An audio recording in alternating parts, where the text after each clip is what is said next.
Good evening, Mr. Ham. How are you doing this fine summer day? Dude, I am great. Tired. Been working my tail off, but I am wonderful. What about yourself? I'm good, sir. I'm good. Got a little, maybe a work trip coming up early next week for a few days, going out of town. But cool. Other than that, everything's well. Yeah, everything's going pretty good for me. I might actually try to get online and do a little stream on Twitch. Cool. And actually leave a VOD in place because I think I've got my settings about lined out. So. Did you say VOD? Yeah, that's what they call it, video on demand. Oh, okay. So like when you do a live stream, the Twitch itself will record the entire stream. Yeah. And then when you're done, it'll leave a copy of that video on your page. So if somebody checks out your page and you're offline, they can at least watch a video of what you were doing to see if you might be interesting to them or if they want to check you out when you go live. Interesting. And they can follow and get notifications when you're live and all that. But yeah, they call it a VOD. Okay. Yeah, I'm totally illiterate when it comes to Twitch. I just one of those things that I never did. I've not watched. I've not done anything with. But I do have an account. We found that out, because I pulled that up and actually, evidently I've had an account for a long time and I don't know when I made it, but right. I guess, Yeah, it's something like I'm trying to find my way to be creative. I think it's important. It's something I work with the kids with to try to encourage them to be creative, to explore stuff. Kaylin sent me a bunch of things she's been working on, like some little abstract art on her tablet. She's been doing Procreate. Yeah. I said that wrong. Procreate. Yeah. Yeah. I was going to say it's to procreate versus the app Procreate. Yeah. It's, but she's been working on some stuff in there and she sent me, I'm actually using one of them as my background on my phone right now because awesome. Really cool. And then with Abigail, I try to encourage her to, Legos and blocks and yes. Oh, Penelope has found Legos recently. We've built a few, like the small. They're very expensive. Oh, yeah. Lego is very expensive. I didn't realize how expensive. Well, if you buy the kits, yes, like if you just buy random, I guess blocks, it's not so much. Yeah, they're not so bad. But yeah, if you're going out buying like the Friends, that's what she likes. Yeah. But now I did find a couple on clearance at I think Kroger had a couple on clearance. So I ended up buying one of the big ones. It was like I want to say it was a like a little horse-drawn carriage type thing, and it was really cool. I mean, we put it together one evening in a couple of hours, and yeah, I mean, and it's still together up there. She hasn't torn it apart, which is pretty awesome for a 5-year-old. Kaylin had the cruise ship. Oh, nice! And we finally got it put together, but it didn't stay together very long because it was pretty large. It took up a lot of space, and she just didn't want to dedicate that much of her room to the Lego thing. But she did leave it sitting on her dresser for a while. But I'm trying to find something creative. I know I do the podcast. I enjoy the research and the stuff that goes into this, and hopefully people listen to it and enjoy it. It's hard to really know for sure. Feedback, people, feedback. But I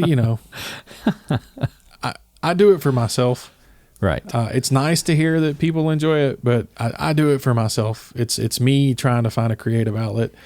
I do photography. I've got that whole thing going on Instagram. Yeah.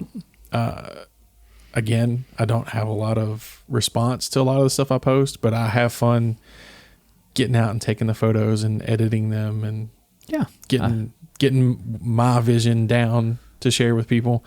But I want to try the live streaming thing and just see what that's about. That's cool. Give it a shot. So I actually, a couple of times now, one of my neighbors has invited me over to play music. It was just the two of us. So the first time we kind of hung out, and then he had a group of guys that came over, guys and gals, I guess you'd say, that came over, and we picked around for probably 3 or 4 hours one evening, kind of threw some food on the grill and just. We went around the room, like everybody would pick a song, like, when it came to your turn, you'd pick a song and everybody would play along with you. And it was kind of a fun thing. So that was kind of nice. So, that's really nice. I can't play to save my life. You know that. It doesn't matter. These people over there, they're like, if you're a beginner, great. If you are super advanced, great. Like one of the people that came is a regular at the Master Musicians Festival. Amazing artist. Nice. And like could play circles around me for sure. But, it was just fun because we were all just sitting around having a good time, laughing and, singing and playing music. It was nice. So if I may ask, which one of the 35 instruments were you playing? I was just playing guitar. I brought the Eastwood Tiger over and was playing it. So the first time we got together, I took my acoustic over and we just kind of picked around with the acoustic. So you took the Cherry over there? Yeah, I took the Cherry over there. The old Cherry Garcia. Now, did you take your amp and everything? I took the smaller one, the small Fender amp. So like the little one that's sitting over there. Okay. Did you take your Champion? Your big Boss? No, I didn't take all that. I just plugged straight in and I played clean all night. I didn't play. I mean, it was kind of folk music, it was, and some old rock and stuff like that. So pretty much clean music. Everybody else was playing either acoustics. I think one guy had a mandolin. So I mean, it was just kind of I was the only one with an electric instrument over there, and so I kept it turned down quite a bit. And I mean, it worked good though. I only put this one to 11. I didn't dial it up to 11. Fair enough. I think, speaking of photography, I've got gas, man. I saw that picture, the photo that you took of the tracks and the smokestack. That was beautiful. Oh, well, thank you. I appreciate that. That was me playing with, the only reason I posted that photo, honestly, was Instagram has started trying to promote more portrait orientation. Yes. Yeah. Like vertical, if you will. Yeah. Like most people. So most photographers will prefer a landscape orientation to the photo. That's the way a camera standard crop factor is. That's the way most photographers prefer to take a photo. However, a lot of people on Instagram, because they're trying to get more of a TikTok vibe, right? They're going more vertical. So that the like if you were holding your phone straight up and down, the picture would fill the screen. The picture would fill the screen, and it would be in the proper orientation if that's the way you're holding your phone, like you're flipping through. Right. And even Instagram is starting to promote more video, honestly, than they are photo. Okay. So they're wanting people to do like reels and stuff. But anyway, all of the photos that I had posted before have been in a traditional landscape format, aspect ratio. Okay. That's the word I was looking for. So anyway, this one I specifically cropped to a vertical aspect ratio. Yeah. To try to, and that's the only reason I put that photo up. But thank you. I appreciate it. Cool. I'm trying in that instance, we'll get to this later, but I'm trying to game the algorithm. Oh. Because they're pushing vertical aspect ratio. So I was doing the whole picture a day type thing, for a long time there. I made it to over 100. Yeah, you were doing awesome with it. I just got so busy, so busy and I would love to try to catch it up, but at this point I'm so far behind on it that I just don't know that I would be able to. And I may just go ahead and finish it out, up to the 365, even if it isn't a full year, like a one a day thing. At least just get a full year worth of photos. Yeah, there you go. Even if I'm not posting it daily. So, but anyway, yeah. It was something that was kind of cool, and then it like I said, it was just one of those things where I missed a few days, and I was like, you know what, I'm behind like crazy now. So yeah, it's easy to lose momentum. Yeah, and it's the same with me. Like Calm, I started off pretty heavy on that, and I haven't done it in a while. And I started trying to do yoga 3 times a week, and that's slipped off. So I'm trying to get back into doing the Calm, doing the yoga. I want to try to get these creative outlets going, maybe to give me venues to express this stuff. That's just, that's the nature of how we work. I mean, we are creatures that create emotion and mood, according to what we're feeling. So, yeah. But I think it's good though. I think having that creative outlet to vent that and express it. Yeah. It's therapeutic. Right. Yeah, therapeutic. It is. Yeah, very much so. I've been working like crazy, like so much like crazy. So I started this new business thing, right? Yeah, and congratulations. Oh my gosh. If you would have told me a month ago that I would be working 6 days a week and like working my tail off, I'd have been like, nah, I figured this would be a slow start thing. My goodness. Pools are dirty things, and a lot of people want them cleaned. So that's good for me, I guess, because that's what I'm doing. Right. So, and it's hard work. It is. It's tedious work. That's for sure. And you got to be careful that some of them chemicals you use. I mean, stuff can that can burn your fingerprints off real quick. I figured that out. I'm sorry, man. It's all right. But yeah, it's been a learning experience. There are things that I knew going in, but there's a lot that I've learned along the way as well. I ran into one that was that the water had turned really, really green. I'd opened the pool. It was beautiful, clear. Evidently, for a couple of weeks, the guy really didn't do much with it, and it turned like, and I don't want to say, when I say green, it wasn't like a bright green. It was like grass green. And I was like, man, that's a lot of algae.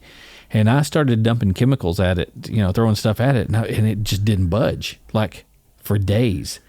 So, I mean, it was one of those things where I was like, what am I doing wrong? And I mean, I eventually figured out what the problem was, but I mean, it's just one of those things. You just learn as you go, I guess. Right. I thought I was dealing with some sort of like mutant algae from like the lake or something. I don't know, but it was crazy. It's beautiful now, though. The water's clear and they're swimming, so that's good. Shoot, yeah. Shoot, yeah. But anyway, yeah. So that's all I've been doing is working my tail off. Well, that's good. So how's it? I know there's maybe not a whole lot of overlap, but when school starts back, I'll still be able to do most of everything. I've got a few commercial pools that have to be open by a certain time in the morning, and as long as I can get those, done in the morning, which I would have at least a couple of hours, 2 to 2.5 hours. Okay. So get those finished, and then after that, it's just private pools. So yeah. Okay. Yep. Well, it's all good. All right, man. So I know we've been talking about it. I think maybe we can squeeze everything down and get it done. Let's do this. So you ready to jump in? Hey, let's break out the vise, crank this thing down, tighten it up, and get this knocked out. Okay. All right. Let's do it. All right. So we've been talking about social media and what's going on in the world and Joe Rogan and all the stuff that's going on with him and that's kind of where it regulation started. And that's what got all this kicked off. But how do we get into these situations where the efficacy of a vaccine is the huge point of contention? Right. Like, is it safe? Does it cause problems? Is it health this? Is it that? People, anti-vaxxers, like where do we get all this from? Like, how does this happen? Right. And I think a large part of this is due to social media and the fragmentation of information in the modern era. And I think a large part of that boils down to what I'm going to say is a recent thing, and that's the algorithm. Yeah. Like I was just talking about with the photography thing earlier. And I know if you really know your sauce, you're going to be like, algorithms aren't new, man. They've been around since like 2500 BC. Right. It's a mathematical equation. It is a set of rules. Right. Yeah. It is a set of rules that defines a step-by-step procedure for solving a problem or accomplishing some goal. Right. That's all an algorithm is. Yeah. It's whatever information is fed into it, it's going to look at that information and it's going to spit out whatever it deems is correct based on those rules that was set up for it. Right. So how is this all of a sudden a big problem? Well, here's my opinion. It's been basically weaponized by corporations. You've got places like Facebook, which also, by the way, if you don't know, is now called Meta. Right. And they also own Instagram and WhatsApp. Yep. So you may be thinking, I don't have a Facebook account, and you're on Insta every day. Well, you still have a Facebook account. Yep. Same thing with WhatsApp. And now they're talking about tying all three into the same messaging service. So no matter if you're on Facebook or Instagram or WhatsApp, if you send a message back and forth, it'll go between any of those platforms. So if you've been using WhatsApp because it's a secure end-to-end encrypted conversation, maybe not so much anymore. That's all I'm going to say about that.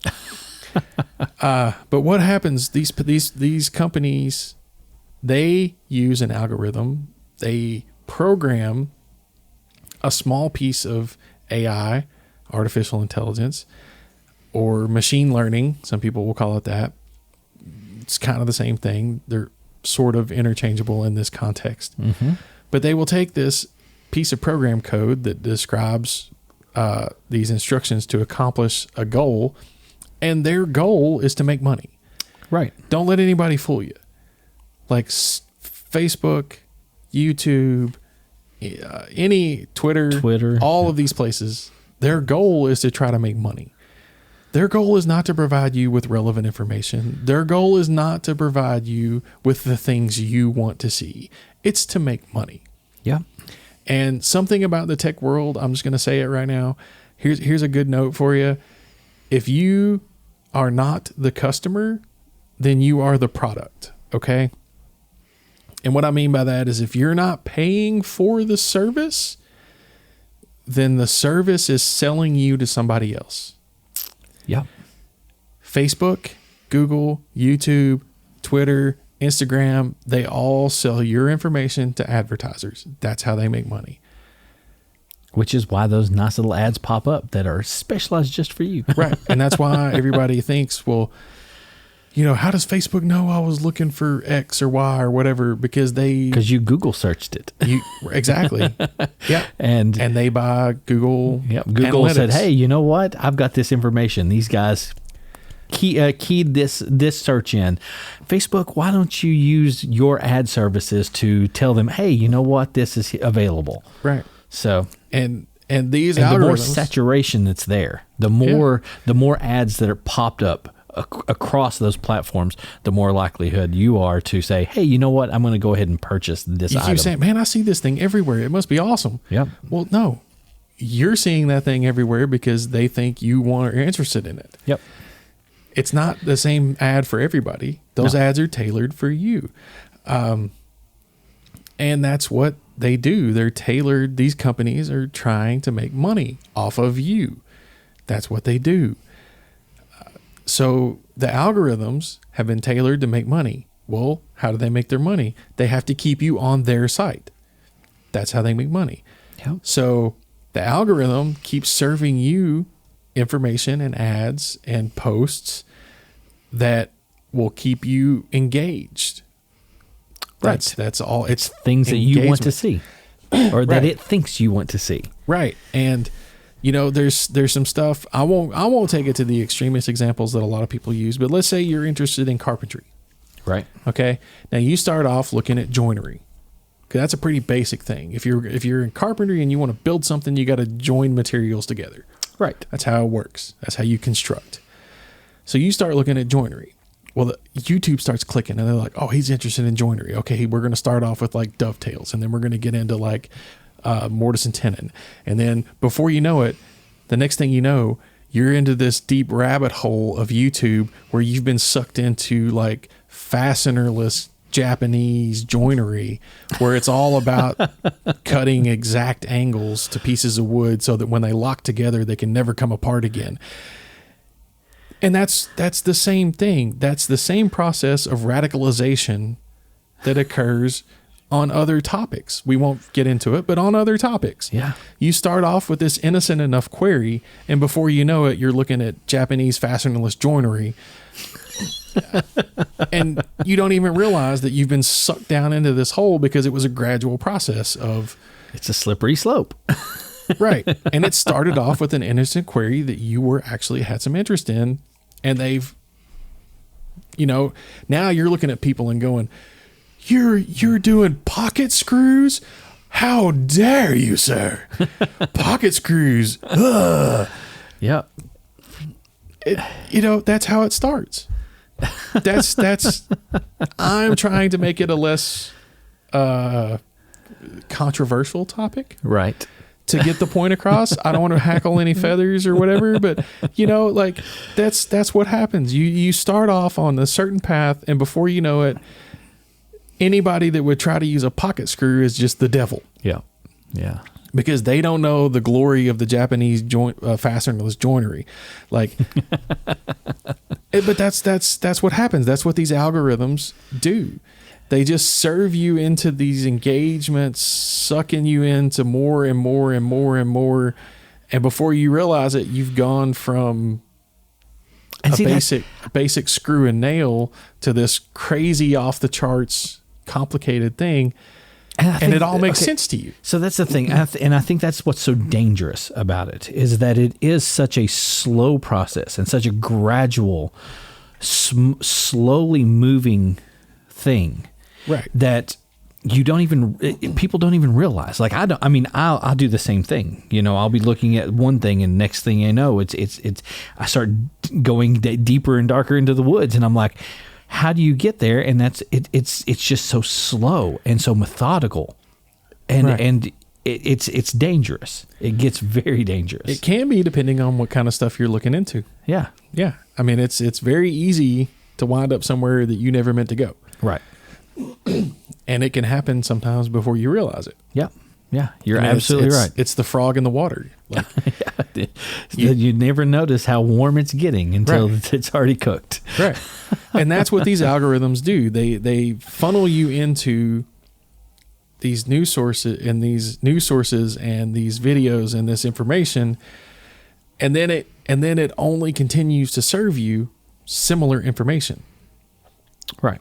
So here you are, and now you're only watching videos about fastenerless joinery, and you've isolated yourself from all other aspects because it's beneath you, and it's crazy and ludicrous now that somebody would use a screw, right, or wood glue or anything else. Like, this is the only way it is. Look, every video I see is this fastenerless joinery. Like, that's all there is. That's all that exists.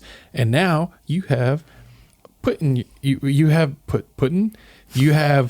gotten yourself into an echo chamber. Yeah. Where everything is the one thing. There is no other topic now. You have gotten to the end stage of where the algorithm can lead you on this topic, which is as far to the extreme as you can get, and that's where you are now, and that's where you're stuck. Right. And you're in this echo chamber, which is constantly reinforced by every video you see. Everybody's talking about how crazy people are that use screws, and how crazy people are that would dare touch glue to a piece of wood, and giving you beautiful examples of how they did it and how it worked perfectly. Yeah. And this is the only proper way to do carpentry. Yeah. Like, obviously, look, this is the only way. And then you get stuck here. And so, you know, what else can you do to, now that you're here, you're stuck? Well, I mean, then it also, you're not alone. That's the thing too, is once you've gotten to this stage and you're in this echo chamber, there are others that have been led down this same path. Right. And then they start reinforcing those beliefs and those, you know, and that echo just gets louder and louder and louder and louder. And the more people that arrive, the louder it gets, until eventually there's an organization now that is all about this whatever you said. I don't even know. I just made it up, but yeah. So, and now you have this group, and they believe that this is the only way. Yeah. So, and now you've got to organize and take down all these morons that are over here doing pocket screws, because obviously they're trying to destroy the world. Yeah. So, yeah. I mean, these people with their pocket screws are just nuts. Who would dare? And there you are. So, again, hopefully you're following my allegories that of what can exist. You know, and then you get stuck in there. Well, now you're in this echo chamber. You've joined the Japanese joinery subreddit. You're only talking to other people that do Japanese joinery, and then you're just constantly reinforcing these ideas that you have now. They're constantly being reinforced, and you can't even stand to expose yourself to these other ideas and these other ways of doing things. So this is exactly what it says an echo chamber is. Like this is the definition: an environment where a person only encounters information or opinions that reflect and reinforce their own. So once you've been led to this point, like you said, it's just constant reinforcement at this point. Yeah. So yeah. And it's hard to challenge these ideas once you're there. Like it's become instilled and ingrained. And change is difficult for humans. It really is. In any aspect, to change your mind, to change your thought process, to change a habit of any kind. Like I was just saying, like trying to do Calm, trying to do yoga. It's hard to develop those habits. Right. It's hard to make that change into a consistent process. And getting into this echo chamber is like slowly easing into a hot bath. And now that you're there, when you get out, it's freezing. That's stupid. I'm getting back in. It's warm. Mm-hmm. But what can you do? Well, first thing you have to do is challenge yourself to expose yourself to outside ideas, to other differing opinions. And it's something you're going to have to actively do. And it's going to be uncomfortable. It is. It's hard to open yourself up to the possibility that you might not be right. Yeah. And trust me, there's plenty of people out there that'll tell you that I don't do that, that I'm always right and I never admit my faults. But you are. I mean, you're always right. Exactly. I mean, I have to convince them of that, but Sorry to be part of the echo chamber. But yeah, you have to first be willing to open up to the idea that you might not be right. And you have to go out and see. And I think one of the things that maybe helps me a little bit with this is my love of science. And one of the core concepts of science is to challenge everything and challenge your theories and test and reevaluate. And that's why some of the stuff in today's modern, I hate to really get into it, but modern political sphere, God forbid a politician change their mind on a topic because they're just a flip-flopper that blah, blah, blah, blah, blah. Hey, that's how science works. Yeah. You have an idea, you test the idea, you find out you were wrong, you come up with a new idea based on the new evidence. Yeah. That's science. Change the variables, repeat the test. Exactly. That's how it works. That's how we advance science. That's how you advance anything. You have to challenge, reevaluate, process new data as it's come, and integrate that into your thought process. And I think without delving into the political sphere of, I guess current politics, the art of negotiation and the willingness to negotiate, I think, is something that's becoming less and less. I know it's less common, but I think it's becoming harder for people to do because of these echo chambers and because of these radical ideas and things of that nature. Yeah. Not choosing any sides whatsoever, just anything. There is no middle ground for anyone anymore. It's all polarized, it seems like. Yeah, everything today is tribal and polarized and us versus them and all this stuff. I mean, it's just like, and you can't just disagree with somebody. It's personal if you do. Yeah. Like a disagreement is a personal attack. Yeah. Which is ludicrous to me. And unfortunately, because we have things like Facebook and Twitter and Instagram, those attacks I don't want to say those attacks, that feeling of being attacked can almost become faceless because you can throw information out there and people get ugly on Facebook and Twitter and things like that. They will say things on those platforms that they would not say typically if they were standing in front of that person. And because they are, what they're looking at is a screen, not a person, they feel like they have that ability to be this ugly thing. Right. And it makes it hard when when every individual person lives in a world that serves them the ideology that they already believe in routinely, it's hard to accept a challenge of that ideology.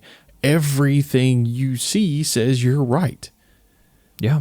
Everywhere you turn, every website you go to, all indications point to you have the facts. Yeah. And just because when you go on Facebook, every post you see says that the sky is purple, and every time I go on Facebook, every post I see says the sky is green. Because Facebook doesn't care about the truth. They care about keeping you engaged and making money off of you. Yeah. So they will serve you whatever information keeps you on their site. Yeah. So when I come across your page and you're talking about the purple sky, I'm like, you moron. Anybody can go on Facebook and see that the sky is green. And you're like, no, idiot. Facebook obviously tells you that the sky is purple if you just look. Right. And then you get into these just back and forths. You know, you have to be willing to look outside that bubble and that chamber that you've gotten yourself into, that echo chamber, that information bubble that's been put up around you. And you have to be willing and able to challenge that and find other sources of information. Okay. And so, I mean, so we're talking about this, and this is one of those things that this is hard. This is really, really, really hard for people to do. It is. And when you ask someone, hey, to do this, to challenge your beliefs, to challenge your thoughts, that's a big reach. That's a big ask, because people are so ingrained, and people hate being wrong. I mean, it's not, and here's the thing: you may not be. You may be absolutely right. And in those situations, it's still good to question, because looking at that other perspective, looking at that other angle, looking at this new information or old information or something that you just brushed under the rug could change at least perspective. You may still be right, but even with that, you're going to end up with more information and have more knowledge. It's just going to be a more knowledgeable, information or, outcome that you have. So, yeah, it's a big ask. It's a huge ask. Right. And I'll tell you, to me, this whole echo chamber information bubble kind of thought, it has led to one of my most detestable phrases. When I hear somebody talk about my truth, like, yeah. I'm sorry, but I was raised in a world where there was the truth. Yep. There is the truth. Not my truth, not your truth, the truth. The truth. And it's just like, come on. There are facts. There are no alternative facts. Right. There are facts. They exist. And that's something that just runs all over me. Like when somebody's like, oh no, my truth is the blah, blah. I'm like, no, there's not your truth. There's just the truth. Yeah. Yeah. But again, that's just for someone that is dug into that. Right. And they've been served this information from the same sources, or sources that get their information from the same source and never credit it. Yeah. So it looks like you're getting multiple sources, but you're really just getting one source. It's just, it's just that kind of stuff. And then, so, here you are, you're stuck in these little bubbles, in these little worlds, and all you get is the same information over and over again. So can I make a reach out there into the audience and just say this? For those of you out there that have, dug in, that are listening to this podcast right now and thinking about clicking it off because of what we're saying, stop for a second, and instead of us asking you, hey, go out there and challenge your beliefs, Don't do that. Listen to the other side and call it opposition research. That way you know what the other side is thinking. It's just that simple. All you're doing is getting information. That might ease it in a little better, you know. It might just, if nothing else, it'll give you an in. Yeah, that's another way to look at it. Because again, I'm not going to go out and necessarily want to go say, hey, you know what? I believe this, so let me see if I can find the facts that's going to undermine it. No, that's not going to happen. But if I go, oh, I believe this, but I wonder what they're thinking. I'm going to research what they're thinking. Let's see how they spin it. Yeah. At that point, then again, it's all about perspective. Right. So we've got these algorithms serving us information that get us into these echo chambers and these isolation bubbles of information.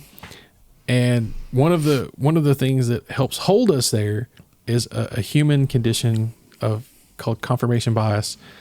And confirmation bias is I don't have the exact verbiage of the definition, but it's basically people tend to believe statements that reflect their opinions that they already hold. It's easier for you to believe something if it's what you already think. That's confirmation bias. If you think that the sky is purple and you find an article that says the sky is purple, then you're more likely to believe it because you already believe that. Right. And that's basically all it is. And so some of the stuff that happens when you get in these easy, comfortable habits of living in these bubbles and living with confirmation bias. Here's some outcomes that can be that you get something that the kids these days call cancel culture, right? Because you can't stand the thought of something out there contradicting what you believe. So it has to be taken down because there's this thing out there that spews out information that's contradictory to you. So it has to be shut down because I can't stand the possible thought of something out there contradicting me. Like I'm so used to my little one world view that the thought of something out there giving other views is threatening to me. Right. It's dangerous to me. So it has to be shut down. It has to be stopped. And that's one of the dangers of this kind of development is you just get you get these people that, everybody's heard of cancel culture. Right. Look at some of the stuff going around just a few months ago. There was like all these people storming libraries trying to have schools pull certain books and ban these books. And there was some preacher somewhere, I think, having massive book burnings. Right. Like, come on, seriously? In the 2010s, 2020s, we're burning books still? Really? Yeah. You're so threatened by the thought that information is out there that contradicts you that you have to destroy it? Like viscerally destroy it? Like you can't just accept that somebody disagrees with you? Yeah. Or somebody might have a different opinion or lifestyle or life experience? Come on, people. Like, just... That's crazy, isn't it? Like one of the books that they're trying to pull out of schools is New Kid, I think is what it's called. Yeah. I can't remember. It's a black guy wrote it, and it's paraphrasings of his life. I remember hearing about this on NPR, yes. And people try to get the book banned because they say it's pushing critical race theory or whatever. Yeah. And it's like, it's what this guy lived through. Yeah. Like he's just telling the story of his life. Like he had teachers that didn't even know his name. Like they kept calling him the wrong name. Just all this crazy stuff. And they're like, there's no way. And like he went to a cookout one time and they were like trying to give him watermelon because they, we know you like watermelon here. And he put it in the book and people were like highly offended. Like white people were and it's like, that's what this guy lived through. Yeah. Like he lived through it, man. Like, you're trying to ban the book on promoting critical race. Well, maybe teach people like you not to treat people like him that way. Landed a little too close to home. Right. Exactly. It's just, yeah. But that's where you get into this bubble where like you can't even stand the thought that there's something out there that contradicts you. Yeah, we have a lot of that. We have a lot of that making its way through state laws right now. With, like, say, banning the critical race theory thing, promoting like the gender neutrality type deal. All of that kind of stuff is right now. That's a hot topic right now. Of course, with what's just happened here recently in the last couple of weeks, gun laws right now are a big, big thing that's happening right now. Yeah. So that echo chamber is loud right now. So yeah, I mean, there's a lot that a lot of examples that are out there that we can see.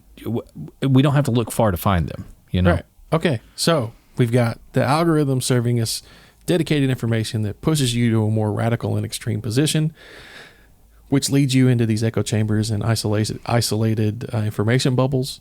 Yep. And then ultimately, that makes it easier for a couple of things to happen. It makes it much easier for you to be a victim of misinformation and disinformation. Absolutely. And since you just brought one up, it's something that I just heard about in detail that just infuriates me to no end. So Alex Jones, former host of InfoWars, in my opinion, an unstable individual. And I knew that he was in a legal battle with the victims' families from Sandy Hook specifically. He has gone on the record about many other incidents of mass shootings, but since you were just talking about gun violence, let's go there with the Alex Jones case. Right. By the way, which he lost. He has been ordered to pay damages to those families of the peoples that he defamed on his various media platforms. And he was spewing nonstop misinformation and disinformation. And I fully believe that it was disinformation because I believe that he had to know it was false. And he was giving this information out with just the purpose of damaging these other people and making himself profitable. Right. I mean, I really think that it was just about him trying to make money, trying to be the center of attention. But basically what he claims is that every single one of these mass shootings that's happened, all the way back, like Columbine, maybe not Columbine, but like he's claiming that like a lot of these mass shootings, I don't know exactly, I know specifically Sandy Hook because of the suit. I don't know specifically which other ones, but I know there was more than just Sandy Hook. But he's claiming that these events never happened. Yeah, he says that they're a hoax. He says that they're all hoaxes, that the U.S. government is paying these people. These are all paid actors, that the government has paid these people to come on media outlets on the news and spread this false information about their children that have been murdered violently so that the liberal government, which, by the way, a lot of these happened under Trump's administration, so I don't really know how he explains that. Right. But so that the liberal government could take away our guns. And his followers call themselves the truthers. For God's sake. The truthers. And what do these people do? They torment these victims' families. They send them death threats. They dox them, which if you don't know what that means, it means that they go online and release these people's names, social security numbers, addresses, where they work, where their spouses work, where the addresses for their employers, their home addresses, where their children go to school, the addresses for their children's schools, and then tell people to go shut them up. Like, you need to shut these people up. They're out here trying to take away your guns. And these people have had to move. They've had photos sent of their family, of their kids at school with threatening notes. Wow. I mean, it's ridiculous, the stuff that that these quote unquote truthers are subjecting these families who have already gone through one of the most horrific things as a parent I could ever imagine. Yeah. And then these people are tormenting them on top of that. All based off disinformation spewed by a vile human being, Alex Jones. Yeah. Yeah. So, and of course, you know, they're on this hardcore extremist view of the topic. They're getting their media from Alex Jones and like individuals and like sources because that's what's being served to them by the algorithms that's putting them in these bubbles. And I'm sure that a lot of these people think that what they're seeing is the truth because that's all they see. Yeah. Yeah. And it's sad. It's sad that we live in a world where truth is subjective. It shouldn't be. It's not. I mean, I'm just going to say it's not. It's not. There is truth and there is falseness.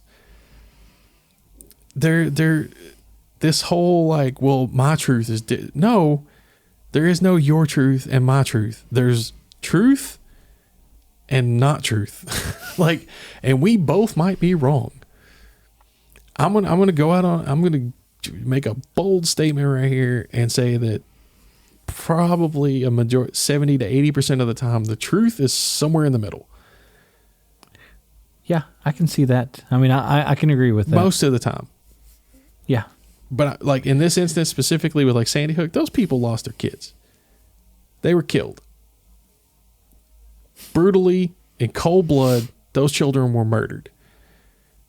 Shut up. Just let these people get on with their lives and heal the best that they possibly can. But that's what disinformation does. You know, another epic perpetrator of disinformation, Vladimir Putin.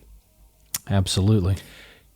He's led disinformation to such a level that he's been able to start a literal war between Russia and Ukraine based on disinformation, solely on disinformation. There are no facts to what he tells the people in Russia.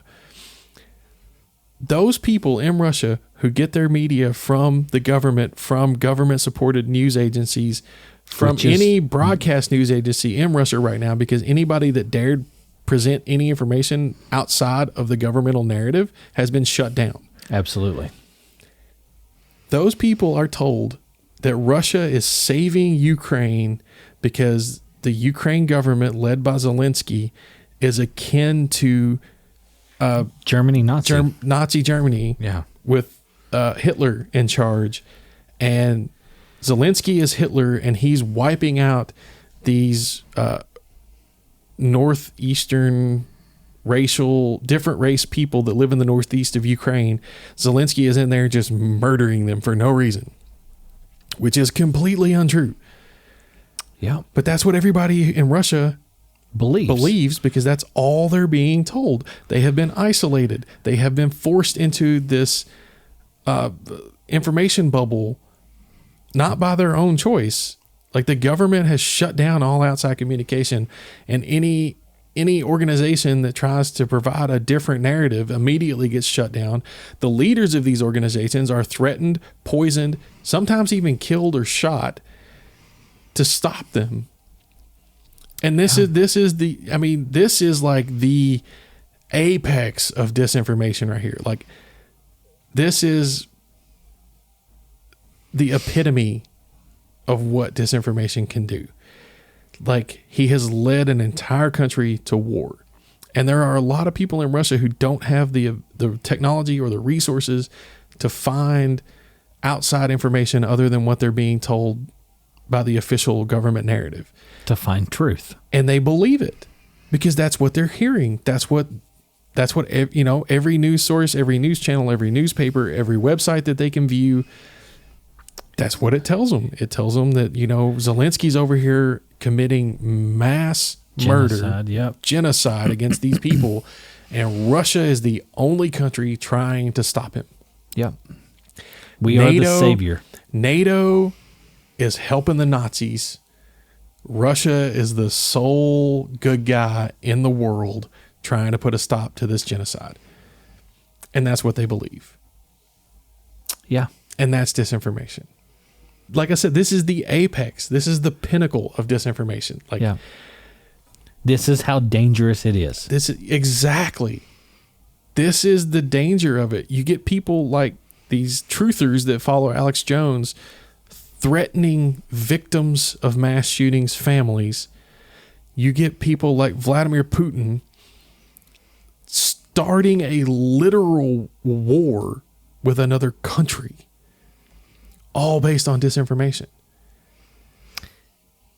And the thing about all of this that terrifies me the most, to my inner core, is it makes things uncertain.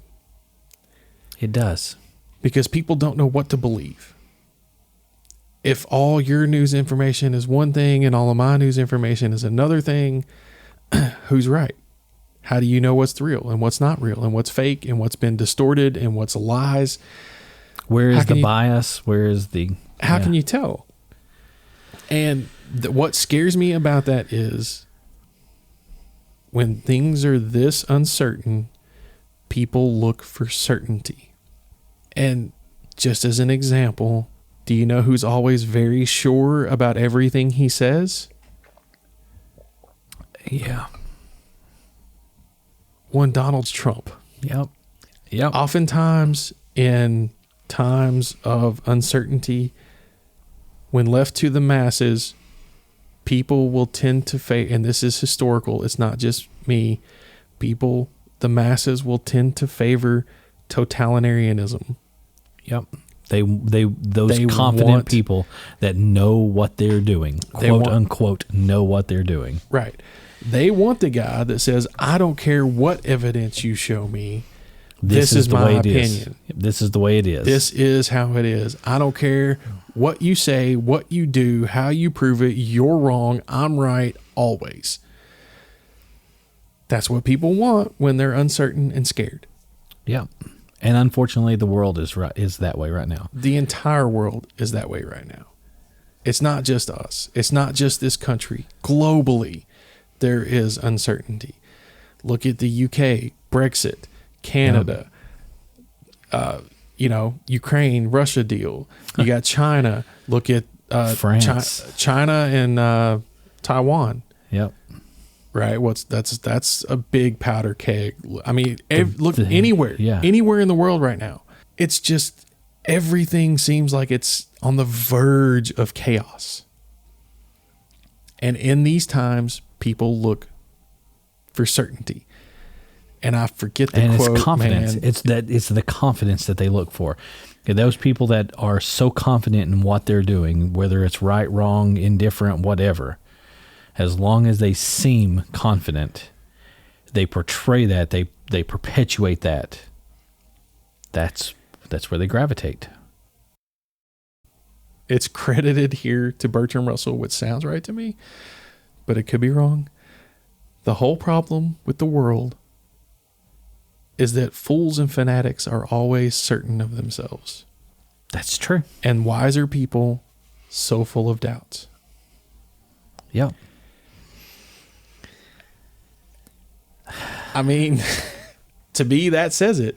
When you're looking for certainty, what you're looking to, if you're looking for a person who is certain about everything, you're only going to find a fool or a fanatic. Say the confident idiot.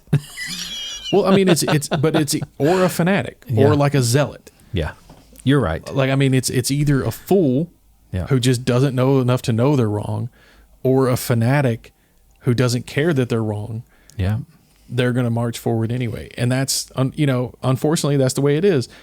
And I will fully admit, the older I get, which they say wisdom comes with age. But the older I get, the more I realize what I don't know. Yeah. Yeah. You know what I'm saying? Like and that's, I think, where it leads to the uncertainty, because you realize there's a lot of stuff you don't know. Very true.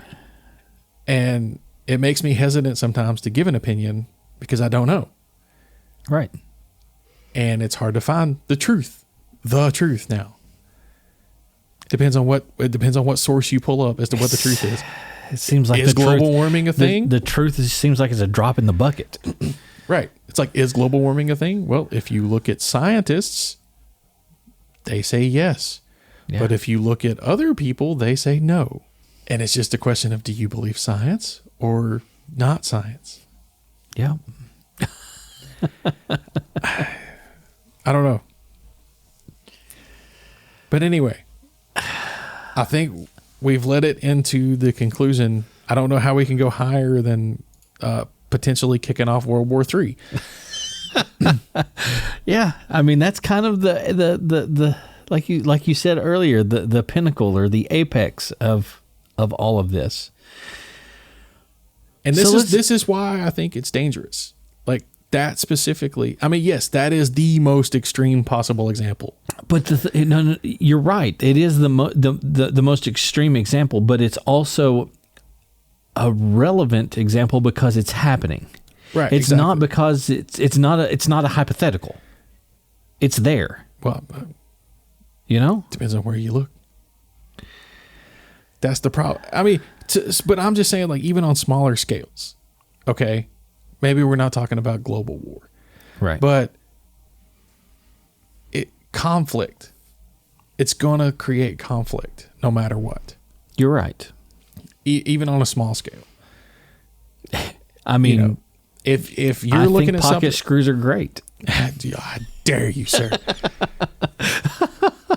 I mean, like let's just say at home. Let's just say, you're looking up something about a family vacation that you want to go do.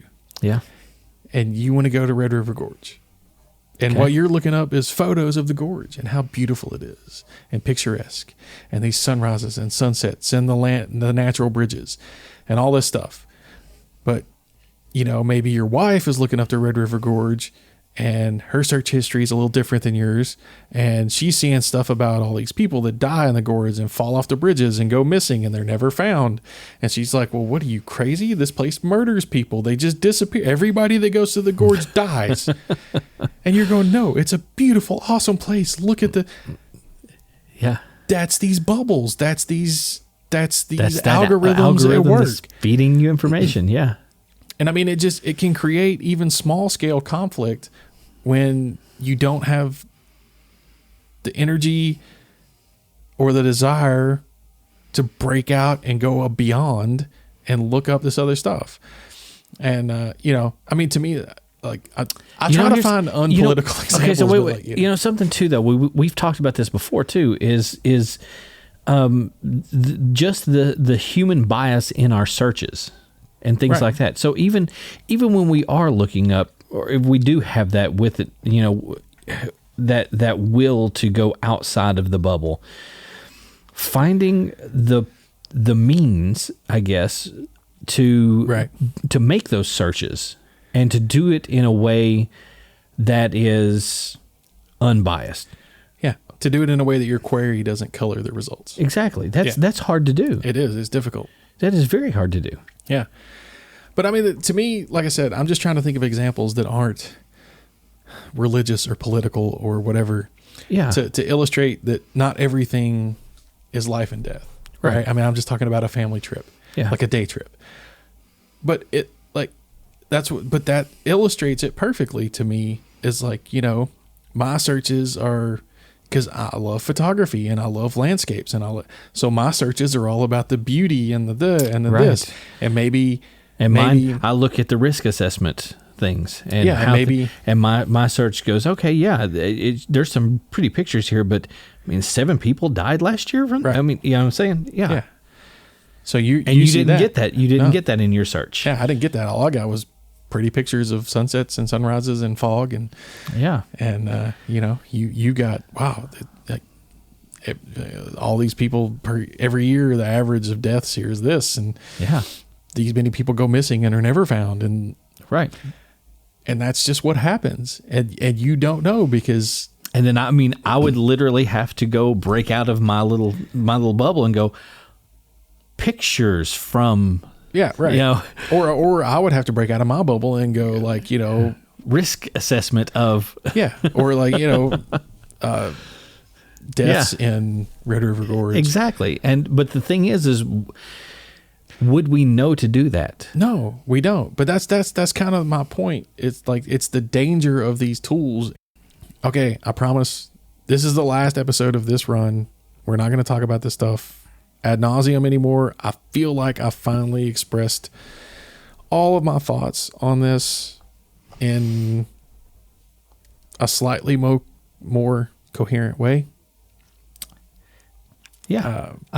This has been an eye-opening series for me. Well, hopefully other people have enjoyed it. I know I've gotten some feedback that we should just talk more about our daily lives. But I feel like this was something that needed to be discussed. It needed to be out there. I'm nobody. In my opinion, in the end, doesn't really matter for much. Sorry. Bear with it for 3 or 4 episodes, and then we'll do something silly. But this was something that I did have passion about, and I felt was important, and I felt like I really wanted to discuss it. Yeah. I agree. This has been, like I say, it's been eye-opening. It's been being able to hear and share these ideas has been therapeutic. Yeah, I feel better. Yeah. Like I say, it's out there now. It needed to be out there now. So yeah. And it's a lot. These last 3 episodes, 4 episodes, whatever it's been, has been heavy. So just know out there that there's others that think this way as well, and I don't know. It's just try to break the cycle. Try to break out of that echo chamber occasionally, if you can. Yeah. Just it's a pain. Just listen to someone else. Just listen to something else.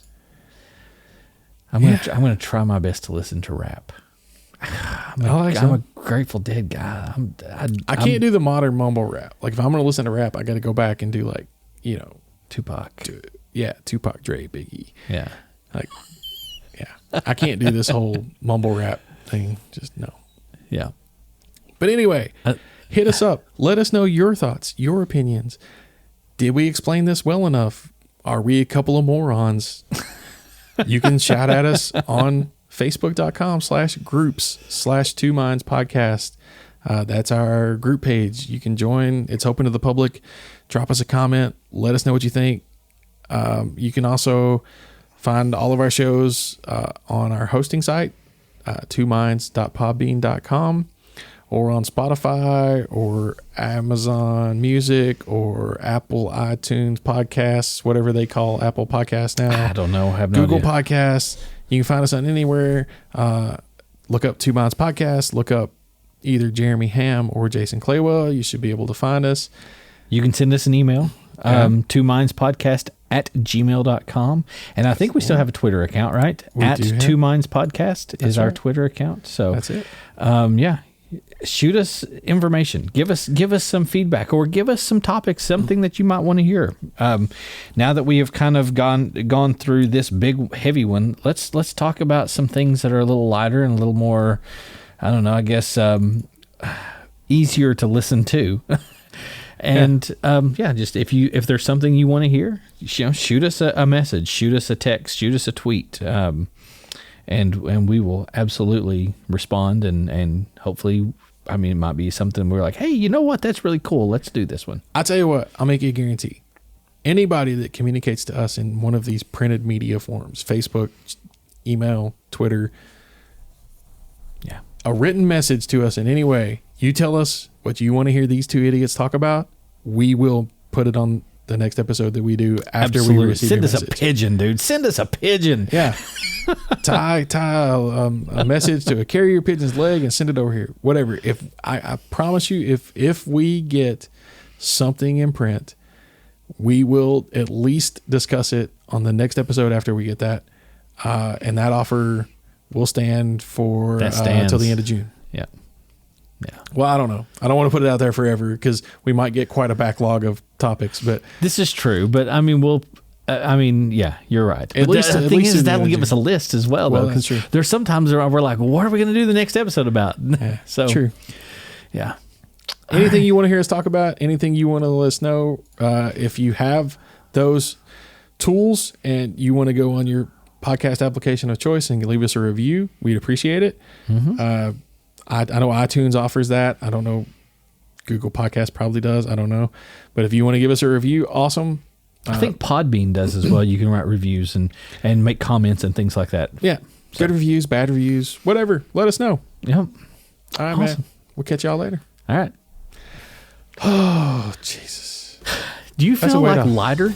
I do. Like I really needed to get all that out. Like I said, it's been something that I keep mentioning, this little piece or that little piece or over here, over there, but I never had like that one cohesive. Can we just send a